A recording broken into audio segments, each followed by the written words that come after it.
வணக்கம். ரொம்ப சுவாரஸ்யமான விஷயம். பெரியவங்களுக்கு வந்து நம்ம கொறட்டை விடுறத பார்த்துருக்கோம். ரொம்ப ஒபீஸா இருப்பாங்க.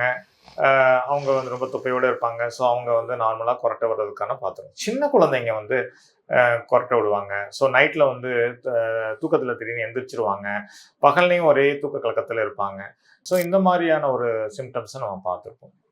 ஸோ இதுக்கு என்ன தீர்வு? இத யார்ட்ட காமிக்கணும் அப்டின்னா, இஎன்டி டாக்டர வந்து நீங்க அணுகுனீங்கன்னா, ஏதாவது அடினாய்டு என்லார்ஜ்மென்ட் இருக்கா? இல்ல அவங்களுக்கு ஏதாவது அலர்ஜி இருக்கா?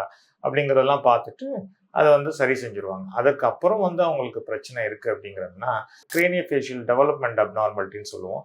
தாடையோட வளர்ச்சி வந்து சரியாக இல்லை. அது வந்து பக்கவாட்டுல டிரான்ஸ்வர்ஸ் குரோத்தா இருந்தாலும், மேல் தாடையோட டிரான்ஸ்வர்ஸ் குரோத் ஆனாலும் சரி, கீழ் தாடையோட வந்து சாஜிட்டல் க்ரோத் சொல்லுவோம். முன்பின் வளர்ச்சி வந்து பாதிக்கப்பட்டாலும், இந்த மாதிரி குறட்டை வருவதற்கான வாய்ப்புகள் இருக்கு. இத வந்து இந்த 8 வயசுலேருந்து 14 வயசுக்குள்ள நீங்க ஒரு ஆர்த்தோடான்டிஸ்ட்ட பார்த்தீங்க அப்படின்னா, அதற்கான ஒரு எக்ஸ்பேண்டர்ஸ் தாடை வளரக்கூடிய ஒரு எக்ஸ்பேண்டர்ஸ், அதே மாரி கீழ்த்தாடை வளர்ச்சியை தூண்டுதல் கூடிய சில வகையான அட்வான்ஸ்மென்ட் கிளிப்ஸ் எல்லாம் நம்ம பயன்படுத்தி, இயற்கையாவே அந்த ஏர்வேய வந்து நம்ம ஃப்ரீ பண்ணி விடுவோம். ஸோ உங்க குழந்தைங்க வந்து ரொம்ப ஒரு பிரைட்டா இருக்கணும், நல்லா சுறுசுறுப்பா இருக்கணும்னா, கண்டிப்பா இத உடனே நம்ம சரி செஞ்சுக்கணும். நன்றி.